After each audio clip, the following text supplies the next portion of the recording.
পারফরম্যান্সে করুণ দশা। শিরোপা জয়ের লক্ষ্য নিয়ে চ্যাম্পিয়ন ট্রফিতে গিয়েছিল বাংলাদেশ, কিন্তু গ্রুপ পর্বে শেষ। ভারত ও নিউজিল্যান্ডের বিপক্ষে হেরে ইতিমধ্যে আসর থেকে ছিটকে গেছে লাল সবুজের প্রতিনিধিরা। গ্রুপ পর্ব থেকে বাদ পড়লেও তাদের নিরাশ করবে না আইসিসি। আসর শুরুর আগেই চ্যাম্পিয়ন ট্রফির প্রাইজ মানি ঘোষণা করেছিল ইন্টারন্যাশনাল ক্রিকেট কাউন্সিল। সেই সূত্র ধরে এবারের আসর থেকে কোটি টাকা ইনকাম করেছে বাংলাদেশ। কিভাবে আসুন দেখে নেওয়া যাক।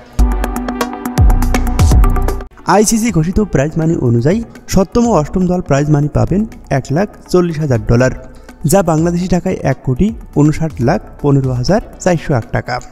এছাড়াও প্রতিটি দল টুর্নামেন্টে অংশগ্রহণের জন্য পাবে $1,25,000, যা বাংলাদেশি টাকায় 1,51,03,037 টাকা। মানে বাংলাদেশ দলের কোষাগারে ইতিমধ্যেই 3 কোটি টাকা চলে এসেছে।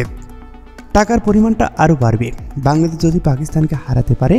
গ্রুপ পর্বের প্রতিটি ম্যাচ জয়ের জন্য প্রাইজ মানি $34,000, যা বাংলাদেশি টাকায় 1,08,026 টাকা। সবকিছু মিলিয়ে এবারে চ্যাম্পিয়ন ট্রফি থেকে 3.5 কোটি টাকারও বেশি আয় করেছে।